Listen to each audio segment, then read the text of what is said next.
Hi, this is Phil, and I'm here to tell you all about the Capes and Lunatics Patreon. Get early access to all of our interviews, including the monthly Chichester chats with writer and comic book legend D.G. Chichester, new episodes of classic Capes and Lunatics shows, including The Quantum Zone, This, That, or the Third, and many, many more specials, all completely uncensored. Access starts for $3 a month, full video when you pledge $5 a month. Check out the link in our show notes, or go to patreon.com/CapesandLunatics. Hope to see you there. This is Jam DeMatteis, and you are listening to the Capes and Lunatics podcast. Hello, everyone. Welcome back to another episode of X-Men Classics. I am Phil. Joining me, as always, once again, for part 2, it is Al Claus himself. Justin the Owl swooping back in the Madripoor and Tier That's Verdict. right. That's right, kids, because we're going to wrap up our 2-part Wolverine little mini arc here, this time from Wolverine 21 through 23. Finally, you'll get your answers to what is in that cocaine. Yes. What is in that cocaine? We will find out.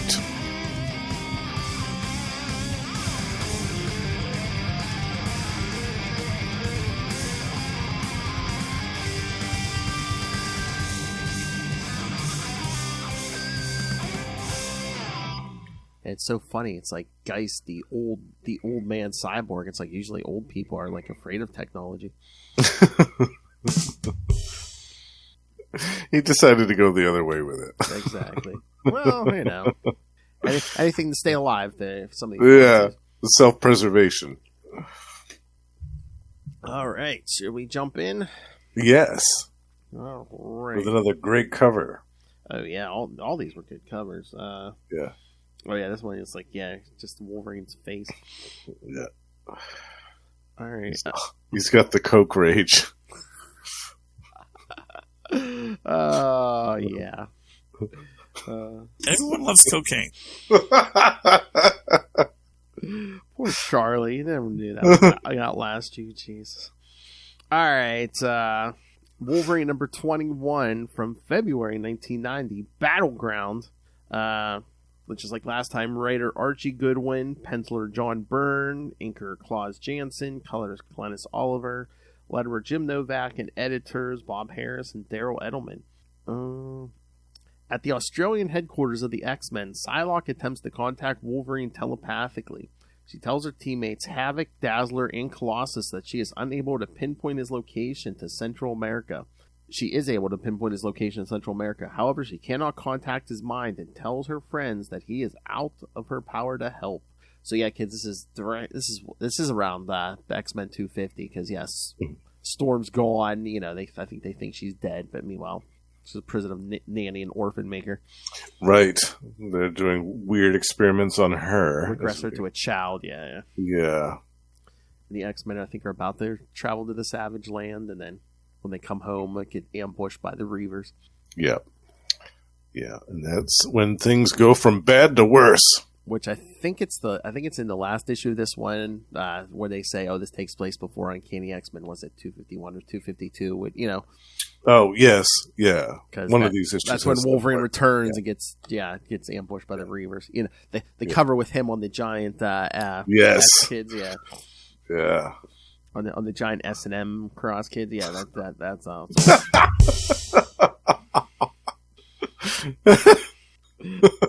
I think I sent that picture to all, like, you, Russell, and Lilith one time. You know, it's like somebody had like one of those S&M, like, you know, they get strapped to racks in their room, and it said, "Oh man, she must be a huge X-Men fan."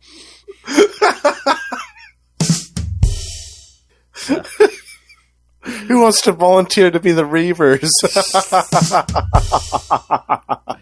I think she has a whole drawer full of Reavers next to her bed.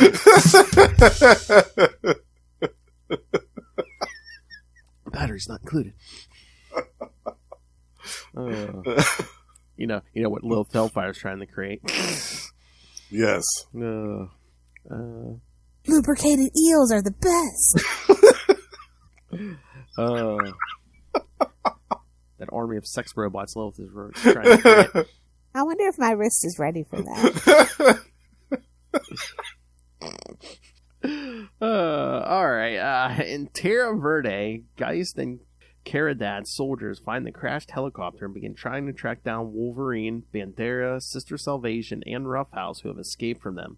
Not far away, Roughhouse attempts to keep Wolverine, who has been drugged with Geist's experimental cocaine, from lashing out. That's never good. Experimental cocaine. That's never Yeah. Everyone loves cocaine. Well, that combination with Wolverine too is especially volatile. Oh yeah, he can always lapse into a berserker frenzy on a good day. Yeah, Right. Roughhouse. It doesn't take much. No. Roughhouse holds Logan still long enough for Sister Salvation to use her healing touch to heal Wolverine a bit. She tells him that his best bet for survival and fighting off the effects of Geist cocaine would be to surrender. Her healing touch, as Lilith Hellfire puts it, quote unquote, post-nut clarity.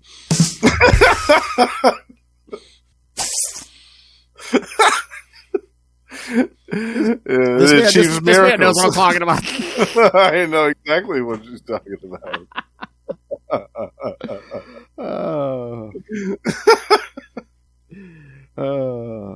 I know, every time she says that, I'm like, yes. Yeah. She tells him his best bet for survival and fighting off the effects of Geist cocaine would be to surrender. Wolverine refuses to do so, and they continue on their path to escape. Not far behind, Geist and his men soldier on to try and capture them while President Caridad searches in the air by helicopter.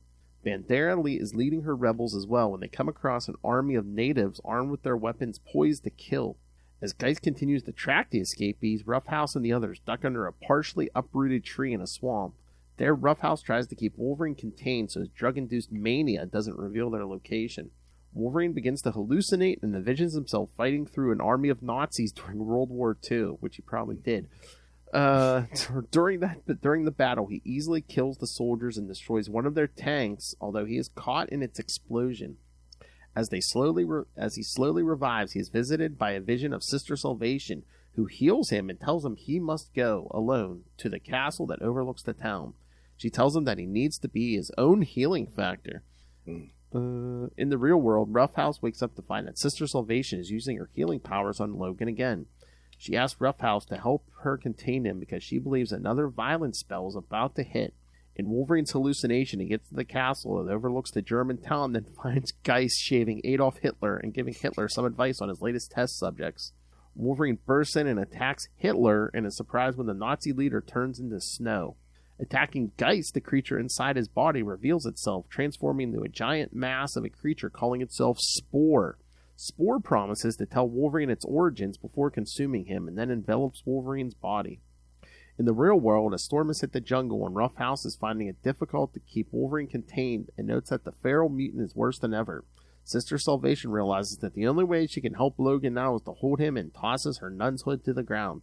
Deep in his hallucination, Wolverine learns that Spore was a creature created by the Deviants to be their ultimate weapon against their foes, the Eternals, a living disease to consume them all.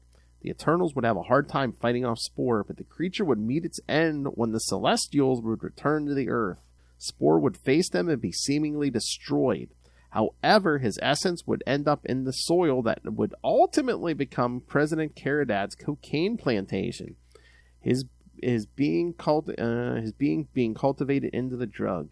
Spore would seek to find the ideal host body in order to be reborn, but until recently he has yet to find one strong enough to survive.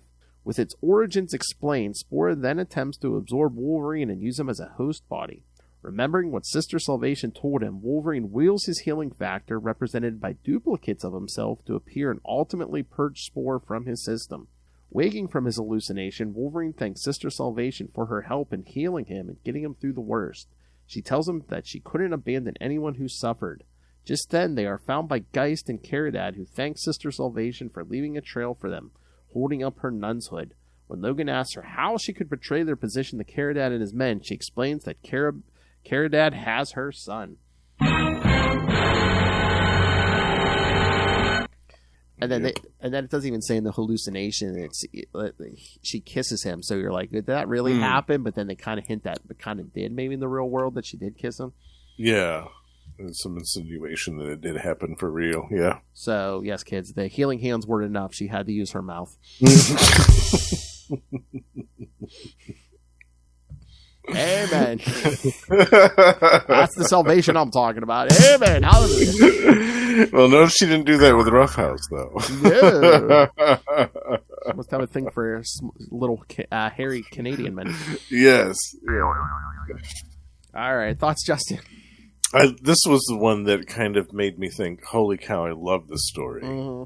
Because we get the origin of Spore here. Yeah, the Spore thing ramped it up a notch for me. I was like, oh, yeah, okay. Yeah. This whole hallucination sequence where he's in Nazi Germany and he sees Geist shaving Hitler and all this stuff, and then it suddenly escalates from there to Spore, and then suddenly on the next page there's the Deviants and the Celestials and stuff. I'm like, wait a minute, what? Like, this is a Wolverine book. Where did the Celestials come from? I know. Well, that escalated quickly. I know. I mean, like I said, we're going all over the Marvel universe. We talked about Daredevil, a fight with Daredevil, and now we're talking Eternals, Tiger Shark, Deviants. Yeah, a Namor villain, Tiger Shark, and then the Celestials, and Spore was actually a living deviant super weapon that was devised to kill the Eternals millions of years ago. It's brilliant. I love it. And the fact that it was eradicated by the Celestials, but his essence still kind of remained in the soil deep enough so that eventually it would get tilled up and like combined with something else in this case. So now he is. I was going to say, now he's Spore, the villain who is living cocaine. Living cocaine, yeah. Yeah, I think it's brilliant. I think it's exceptional. Yeah, definitely. I mean, I'm surprised they didn't use Spore more. I mean, in all their, anti-drug PSA stuff. And, it's just like oh, yes, he is pure evil. He's living drugs. Yeah. You'll get corrupted by an evil spore from space if you do coke. Don't do drugs, kids. You'll become an evil monster. I love the scene. I love the scene too, where the guards are hunting for them. Yes, and Roughhouse has restrained Logan because he's in the midst of a berserker rage, and you can just see in his eyes like the barely like restrained chaos that's going on under there. It's fantastic. Yeah, I love like Roughhouse is covering his mouth in that one panel. Yeah, you just see the Wolverine's face like you can see his eyes. He's like, he's ready to just lose it. Yeah, it's really great. Shaving Nazis driving me crazy. Wait,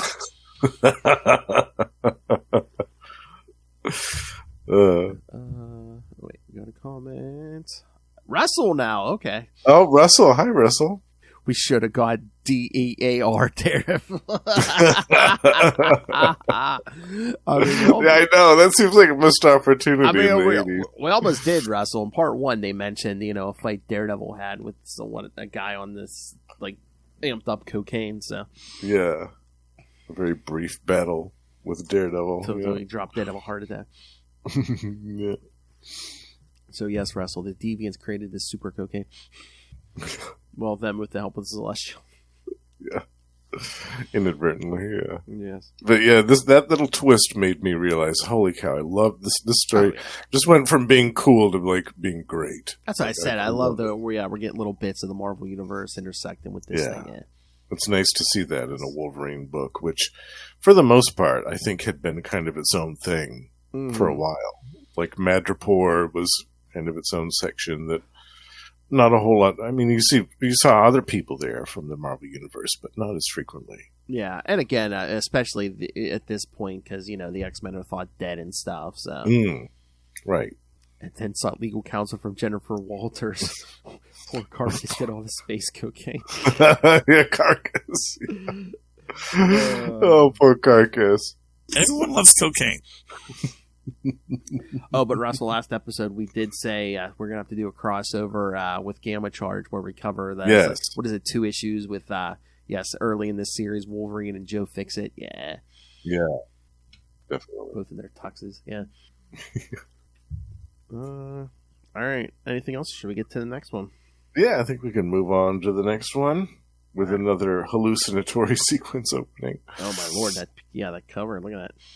Yeah. Wolverine number 22 from March 1990, Outburst. Looks like same team. Wolverine is dreaming that he is a beast walking along a frozen expanse until he is approached by a vision of Mariko Yashida, who raises a sword to strike him dead. However, when the killing blow is landed, Wolverine reverts to human form, and Mariko changes into Sister Salvation, the woman who betrayed him, to President Felix Caridad. Wolverine wakes up to pain as he's being put through a round of torture by Caridad and Geist. However, despite the hours of torture, Logan doesn't scream, and eventually Caridad decides to attend to other duties. Going outside to his military training camp, he is confronted by his ex-wife, Sister Salvation, who demands that he makes good on his promise to bring her to their son, Paulo. He shows her son for the first time in 5 years, now a grown man, whom Caridad is training to be an effective soldier. Elsewhere in the camp, Wolverine is locked up in a cell with Roughhouse, who is chained up and suspended from the ceiling. Roughhouse tells Logan that they use sticks against him and confides in his former enemy that he was abused as a child and that's what made him an angry adult, but that Sister Salvation's healing touch not only cured him of Caridad's cocaine but also of his inner anger. Wolverine tells him that he should try and find it anyway if they are going to get out of captivity alive, and explains to him that cocaine is tainted by an evil deviant creature called Spore, and that if Spore is revived, there will be no Celestials this time to stop him.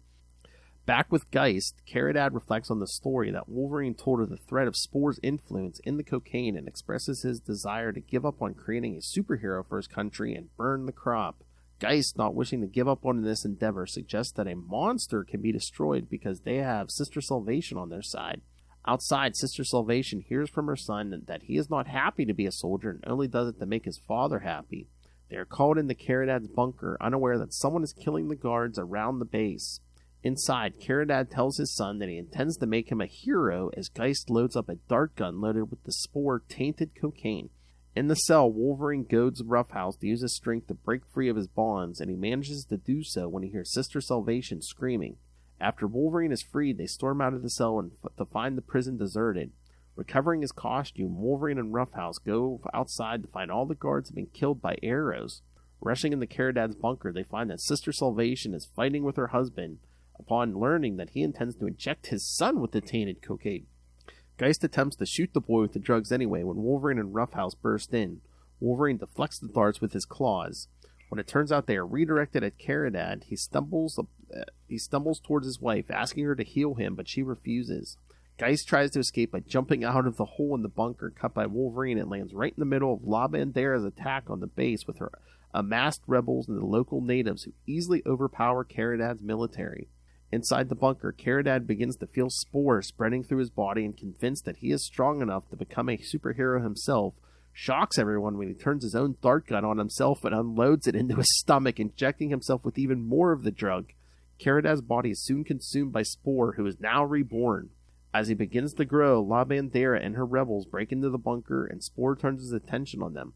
Wolverine orders them to flee as he grabs a flamethrower. Attempting to set Spore ablaze, it appears to be a false hope as the creature shrugs off the flames and then envelops Wolverine in its body mass. There's our cliffhanger ending, Phil. Oh, yeah. Yeah. What'd you think of this one? This one is, it's really amping up the action here, and it's just like, once again, because it always happens every so often, everybody gets in trouble trying to duplicate that damn, like, super soldier serum that turns Steve Rogers into Captain America. Yes. Yeah, and that's kind of a narrative that Caridad repeats throughout these issues, is that he's tired of, like, his country being looked down upon by everybody else, and he feels that them having superheroes would kind of put them on the map and get them more respect internationally and stuff like that, rather than just being seen as, you know, some island that has a seedy drug trade on the side that everybody knows about, but nobody publicly acknowledges. So I think that was kind of cool because it added another layer to him, rather than just him being, you know, this drug czar, drug El Presidente type of character. But you kind of want to, like, shoot for creating your own Iron Man, because again, trying to create a super soldier never turns out. I mean, wasn't that what Ted Sallis was trying to do? Yeah. Giant sized man thing. Exactly. It's much easier to try to invent some type of super suit Yeah. than it is to try to, because you put all that money into one person, although the money and resources into that one person, and then you get Nuke. Exactly. I mean, he was a hopeless drug addict. He was always asking for pills and stuff. Yeah. Yeah, he even pops some in that other issue of the previous episode. Mhm. When he's blowing up that little village, he's like, "Give me a red." I mean, look where it got him. By the end of his life, yeah, he was his final resting place was on top of Ben Urich's desk in the Bugle. Yeah. Yep. Because, kids, he was created by, David Mazzucchelli and Frank Oh yes, Miller. that's right. Anytime, like, if me and Lil mention Frank Miller, I'm just like, okay, hold on, Justin, I hear you. I'm Yeah. gonna hit the button. Got to get that drop ready. Yes.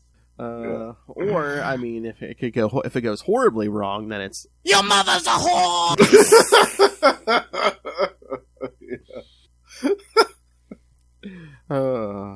tell that to Carrot Dad's son. It's like, your mother was using she's been using her hands on everybody. She used her mouth on Making out with Wolverine. Used her mouth on Wolverine. Yeah. Yeah. Your mother's a whore! That whole family, man. I don't know. Yeah, it's a little. That family's a little messed up. Your whole family can suck it. So yeah, super cocaine, but Nothing will ever be as good as Mephisto's mushrooms. That's right. Maybe that wouldn't have had some ancient organic deviant bioweapon in it. If they had found some mushrooms instead. no, you just lose your marriage. Spider-Man joke. Nothing will ever be as good as Mephisto's mushrooms. I'm still salty about that. That's like it's like Lilith and that Snickers at Wonder Woman Snickers at. Yes. I still can't believe that was almost 20 years ago. Oh my god, 2000. I remember it was 2007 and 2008. So I mean we're coming up on it. So yeah, that's weird.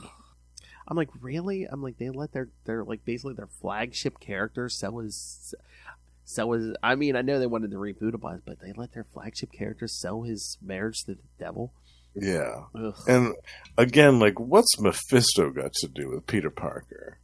Like, seriously. It was a Like, plot why device. is It was a plot he device, so yeah. invested in Peter Parker? Well, in Peter Parker's life. Well, towards what's his face's run? Was it Nick Spencer's run? Like towards the end, he was trying to wrap up some stuff. Like he kind of like retconned out that whole Norman Osborn slept with Gwen Stacy thing. He's like, no, that was just he was manipulated. That was just an old man's sick fantasy. He never touched Gwen. But no, I think it was like. Well, I was happy about that. Oh yeah, me too. Yeah. But I think he said he was trying to explain it where like I think Mephisto didn't want Peter and Mary Jane to be together because if they were, their daughter would be like a thorn in Mephisto's side or something like that. So No. So it's like, oh, okay. So you really like showed. Oh yeah, Mephisto really won in that case. Yeah.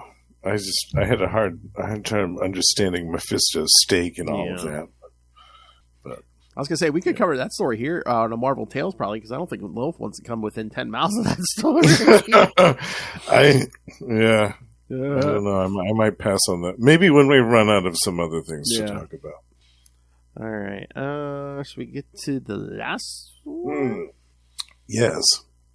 And it's funny because I think the first issue of part 1 when we covered that's one of my that's a favorite cover of mine. And I think this last one is another good cover. Might be my second favorite out of this run. Yeah. With the reflection of Geist. Yeah, the claws. Yeah. Not only in the claws, but also in the little housing.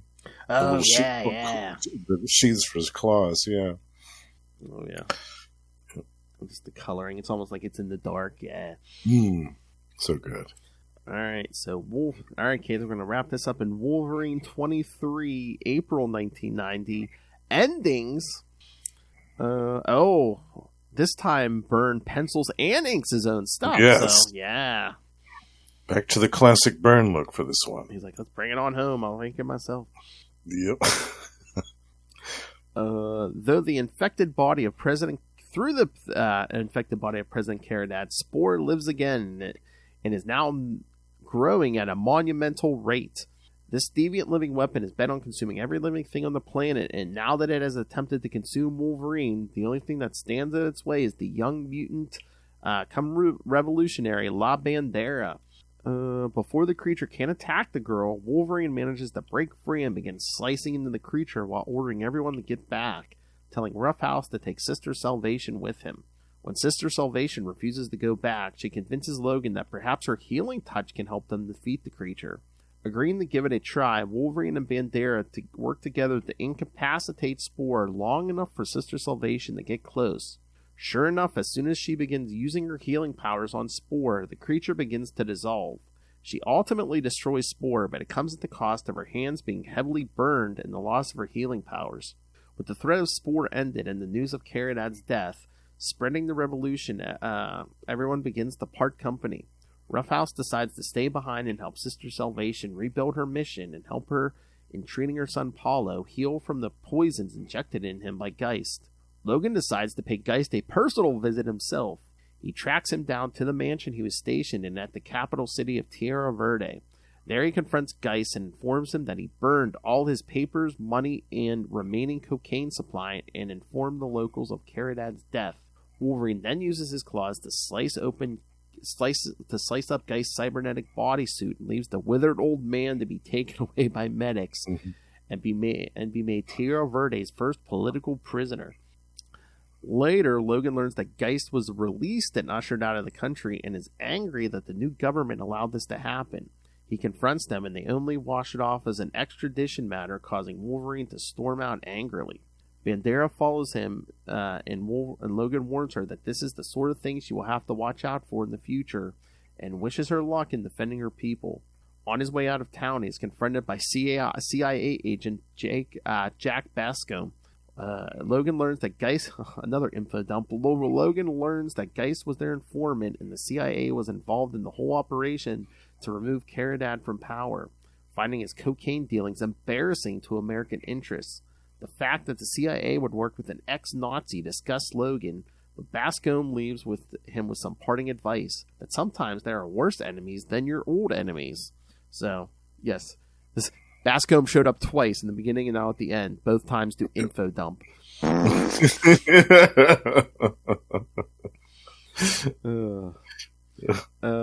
Returning to Madripoor, Logan breaks into the home of General Coy and finds one single sample of Caridad's tainted cocaine crop.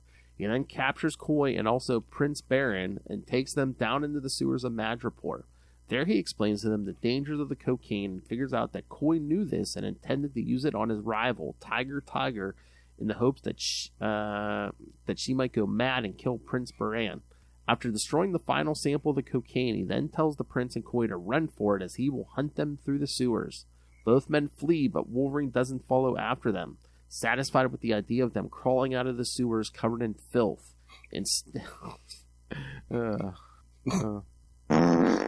Instead, Wolverine returns to Australia to be reunited with his fellow X-Men, his family. Geist, meanwhile, arrives in Washington, D.C. at a safe house provided to him by the United States. I love this ending. By the United States government. There he is confronted by, and I guess, kids, Holocaust survivor Magneto. Yes. Who has been tipped off about Geist's location. Magneto explains that he is a mutant master of magnetism and that Geist used to work in the concentration camp during World War II that saw the death of his wife. He offers to speak, quote-unquote, to Geist about it in private. All right. I love that ending. I was just like, oh, yeah. Yeah. And you see the little toy robot that kind of lifts up in the air and then falls down and smashes into pieces. Yeah. A Nazi in a metal suit. Yeah. Oh, my. Now, I read about Geist after this because I was curious if he had any other appearances. And he does. He returns somehow. He survives whatever Magneto does to him, which I think is brilliant that they don't show any of that. Yeah. But somehow he survives that, and he next shows up in, there was this thing, and I didn't read it, maybe you did, Phil, it's called X-Men True Friends. I don't think so. It had, I think it was Rachel Summers and Kitty Pryde together in that one. And I don't know if it was a miniseries or something like that, but he appeared in a few issues of that, and then he appeared again after that in Captain America Hail Hydra, that whole stuff. Oh, yeah, I am seeing this. Yeah, it says, well, spoilers, kid, says he dies in Captain America Hail Hydra number 5 in 2011, so.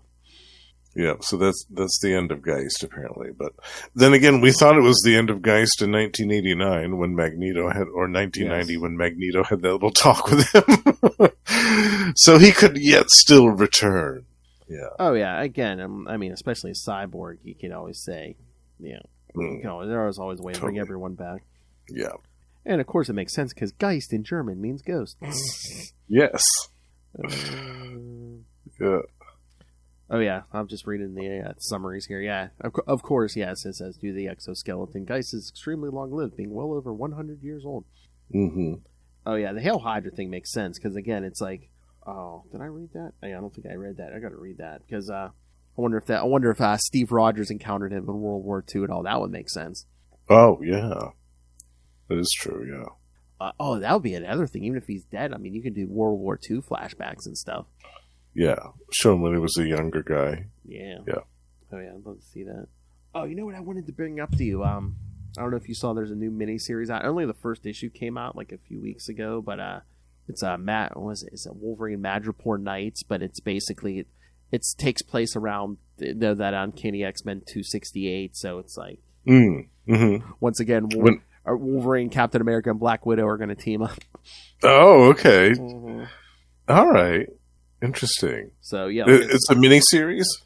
Yeah, because like I said, it's set around close to that time of Uncanny X-Men 268. So.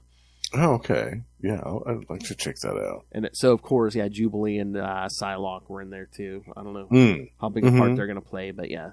I'll definitely be interested in that. Oh yeah.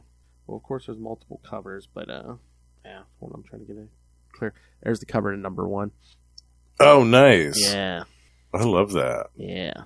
Yeah, I'll definitely be interested in checking that out. Yeah, I'll let you know what I think. But yeah, like I said, only issue 1 was out so far. So, oh yeah, of course. Oh yeah, there's multiple variants on issue 1. Oh God, yeah, I can imagine. But yeah, I can't wait to see what they do with that. I'm trying to. Well, that's the other thing. I'm trying. I'm trying to remember. I think it might be. Yeah, it is. Chris Claremont is writing it too. So. Oh, nice. Yeah. Very cool. And penciled by Edgar Salazar. So. I don't think I'm familiar with his stuff, but I'm definitely intrigued. Let's put it that way. Yeah, picking up in the window the all-time classic Uncanny X-Men 268. Throw to a brand new adventure. When a secret weapon brings Captain America to Madripoor, the trio team up.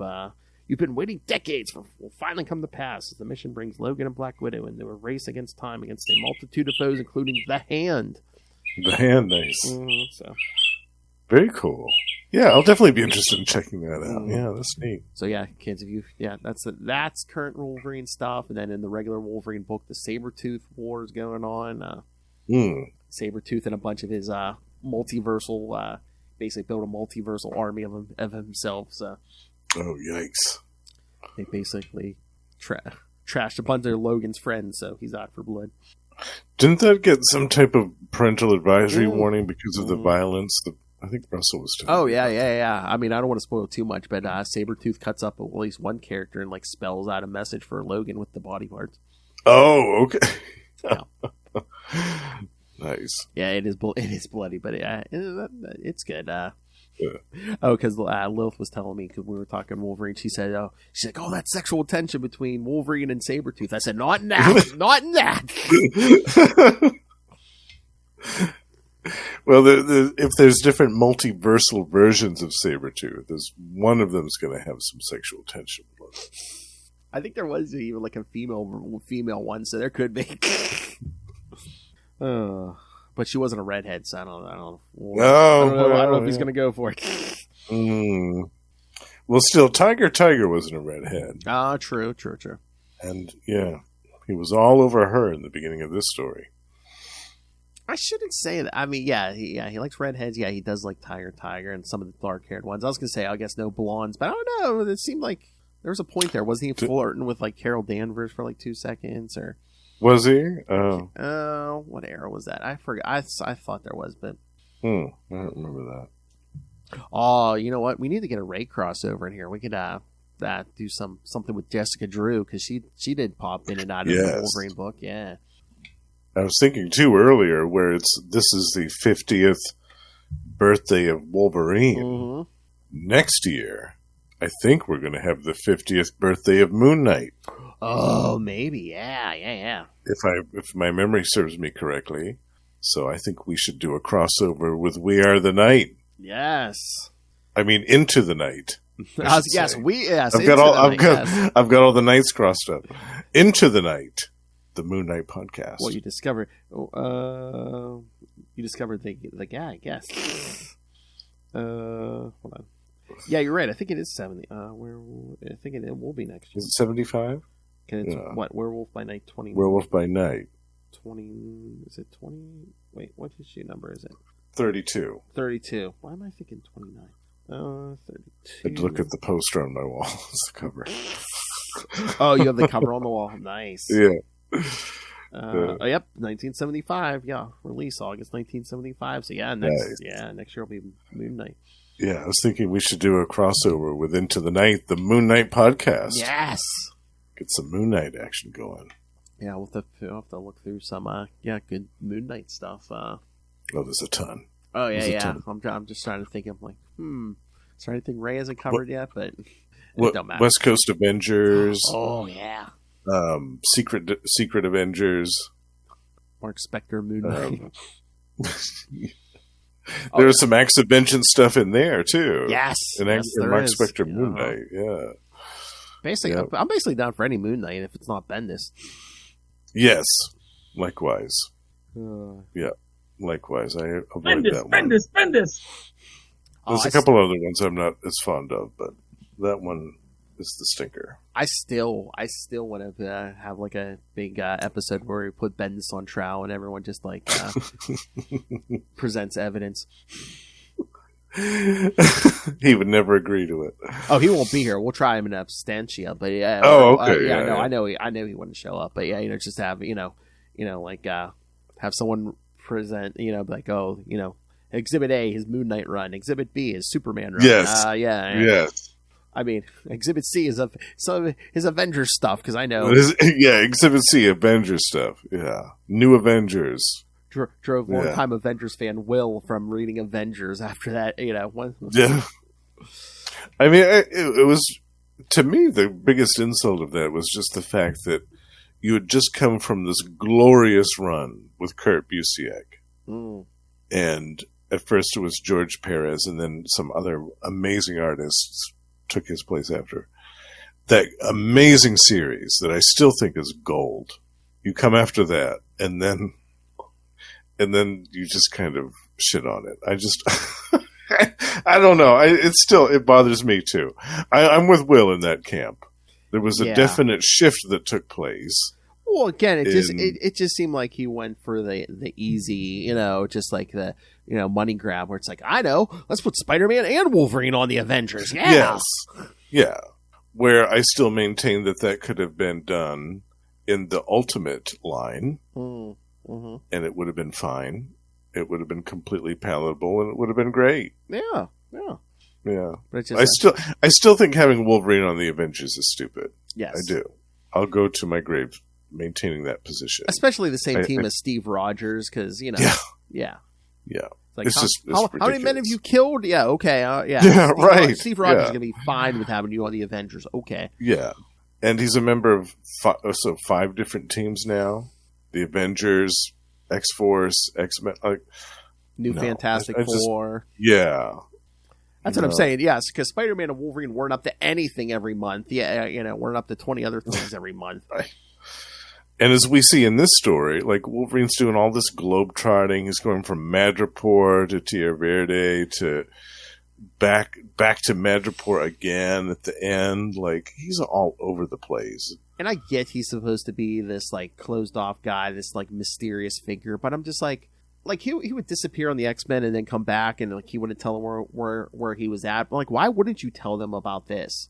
Yeah. Be like, yeah, I was trying to help a country, right. this country get freedom, and I fought a sentient cocaine, and I took down a Nazi cyborg, with a shaving fetish. I fought Namor, one of Namor's arch enemies underwater, who almost drowned me. No big deal or anything, bub. What a Namor's enemies? Yeah, tiger shark. There was nothing to get wet about anyway.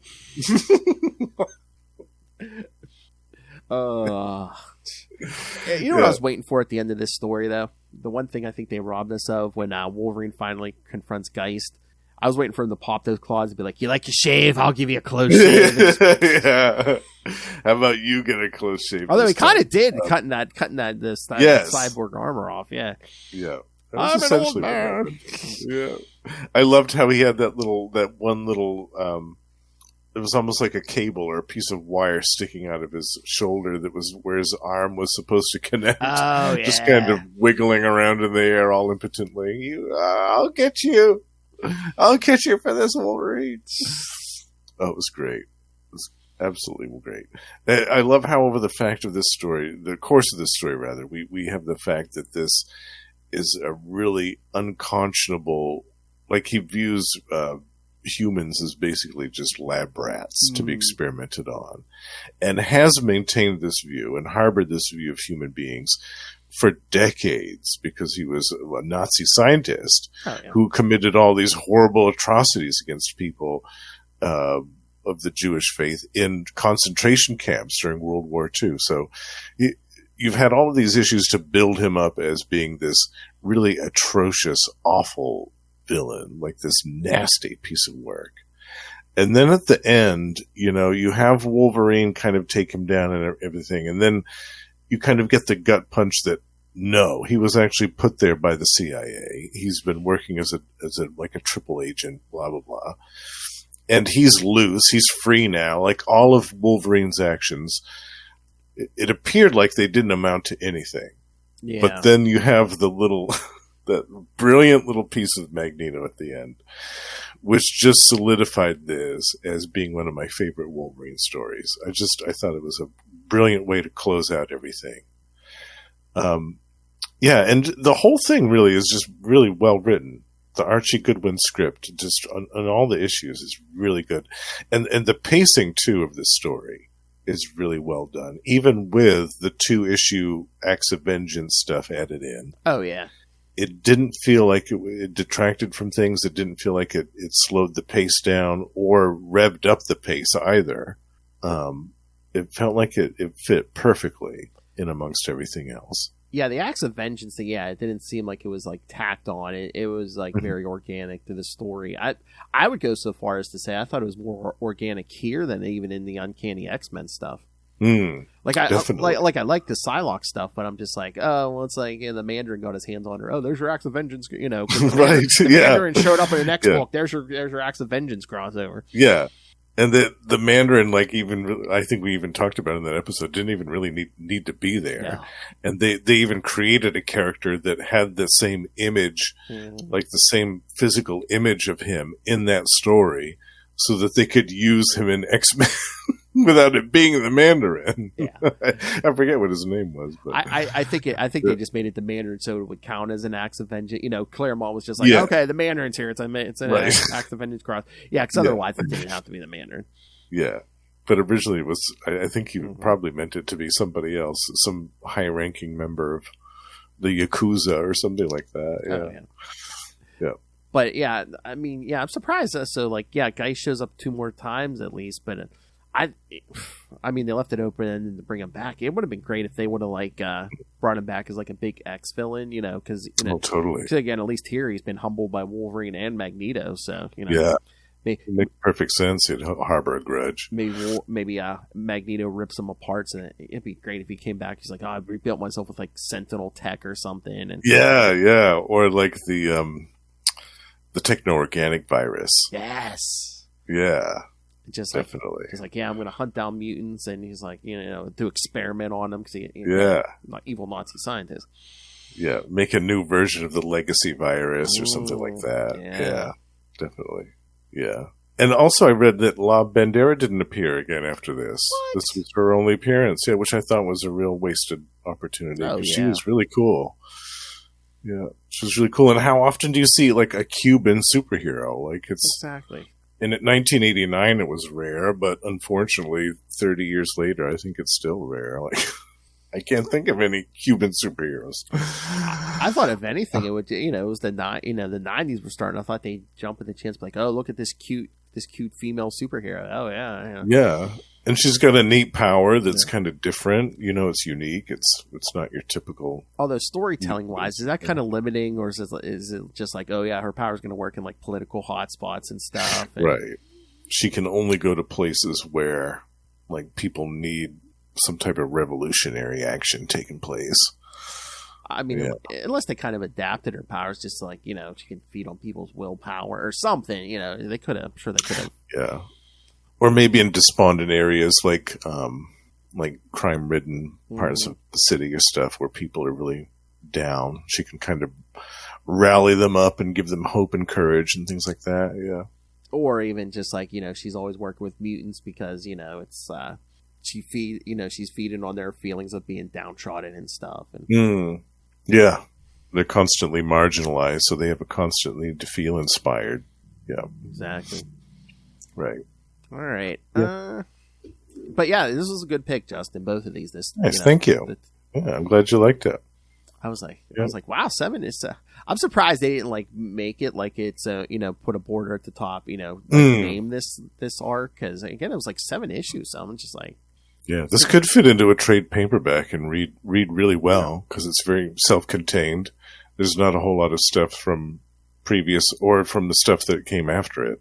Yeah, they didn't set up a lot of stuff for after this. Because they had already done that earlier in this series. Like there was at least one or two like arcs that what is it, the Jenna Stone and there was another one. Yeah. And there was one with the Silver Samurai. Yeah. But yeah, especially 89 going into 90, I'm surprised they didn't take the chance to like, check out this 7-part mega cross. Although I wonder if they just did that too because it's like Acts of Vengeance was there, so. Oh, true. Yeah, they didn't want to have 2 different storylines kind of converging at the same time. Or they didn't want people to be afraid, like if you were collecting all the Acts of Vengeance stuff, to jump in and, but. Right. Here, come in, check out Wolverine, and then if you like it, stay for a while. Yes. Read the rest of the story. All right. Yeah, I'm glad you liked it, Phil. Yes. Yeah, it was a good one. This is one that I like introducing to Wolverine fans because not a lot of people know about this one. A lot of people remember it. Kind of fell by the wayside, and I think it's a great little story. That's why I said it makes me want to go back and like fill in the gaps of some of this early Wolverine stuff I haven't read. Yeah, I want to do that too. I wonder if there's an epic collection of this first couple of years of Wolverine out. If there isn't, there should be. You would think, because I know I got at least a volume of 2. It's even earlier. I mean, they're out of print now, but like you remember when they did those black and white essentials? I think they did. Yes, they did print some of those first early Wolverines. I forget how far they got, but yeah. All right. Anything else, Justin? No, I think we covered all of the birthday shenanigans for 50-year-old Logan. He's looking pretty good for 50. Oh, yeah. And again, I mean, we'll be doing more X-Men stuff through the year, so definitely. He'll be back along with his buddies. So I think our next classic X-Men episode is the Executioner, or is it the Executioner's song? No, it's the Executioner. Remember, we were picking those issues. Yeah, you picked those issues. For the end of May. So the end of May. That's right. Yeah. Okay, I can remember when that was. Nice. I picked some appearances of the Executioner, the villain from 30 years ago. Yes. Oh, it's going to roll in nicely because the last week in May, we're going to do that stuff, that episode on the Executioner, and then the first 2 weeks of June, our 2-part Extinction Agenda. Extinction Agenda. Yes. Very nice. X-Men, X-Factor, and New Mutants. Yeah. I'm excited about that one, Phil. Yes. So, make sure you send your thoughts on those. But, again, in April, we're going to do Justin's picks for my birthday month. And again, you're going to get an extra Marvel Tales next month because we're going to do Quasar's Cosmos and Collision in 2 parts for the first week of April. And then with special guest. Yeah, with special guest, Mr. Will Allred, yes. Captain America 348 through 350 after that. Mighty Thor 406 through 408. And Iron Man 281 through 284 featuring the first appearance of the War Machine armor. That's right. Can't wait. Which I know is a favorite of yours. Oh, yeah. Yeah. All right. So, yes. So, send us your thoughts on all of those for the Marvel Tales and X-Men Classics. Email us, CapesandLunatics@gmail.com, or call the voicemail 614-382-2737. That's 614-38-CAPES.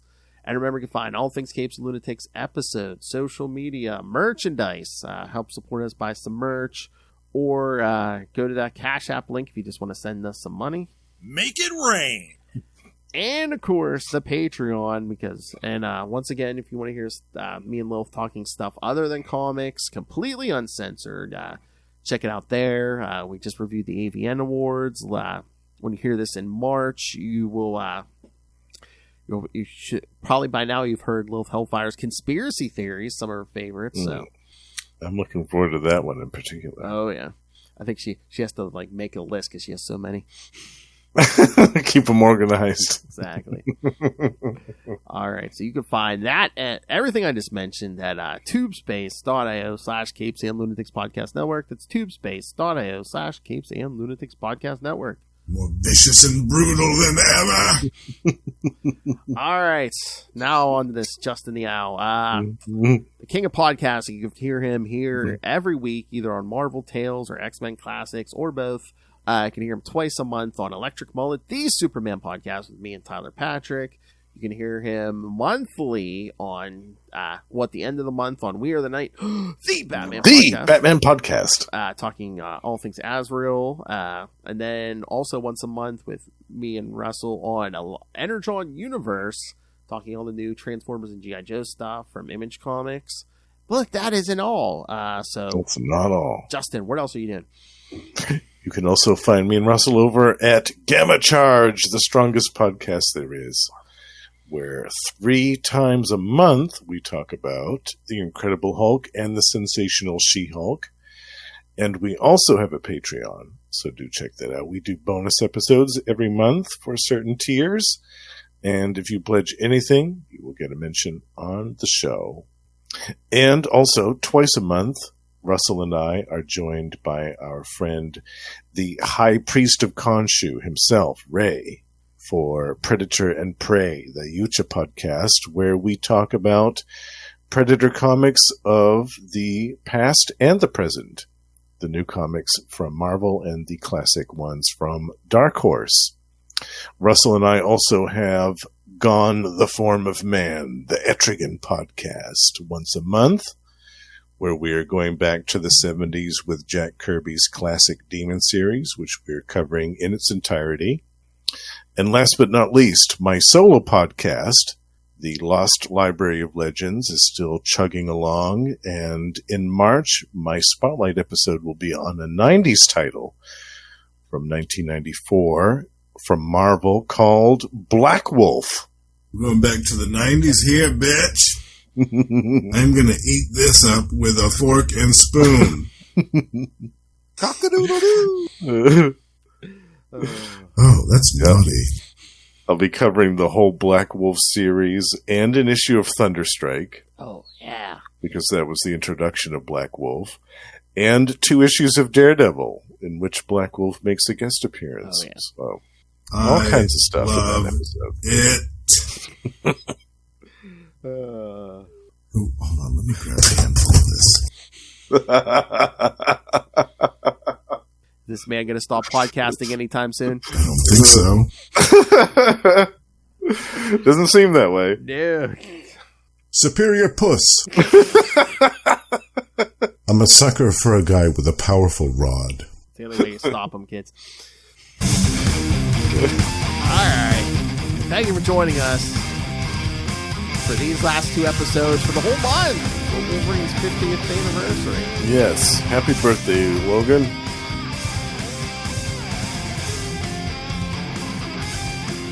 Have you guys covered his first appearance yet? Because it wasn't in the Hulk book. No, actually. Oh, you guys can do that. That's a good idea. All right, kids. If you haven't learned by now, don't do cocaine. It'll control your life, literally. It'll turn you into a monster. Exactly.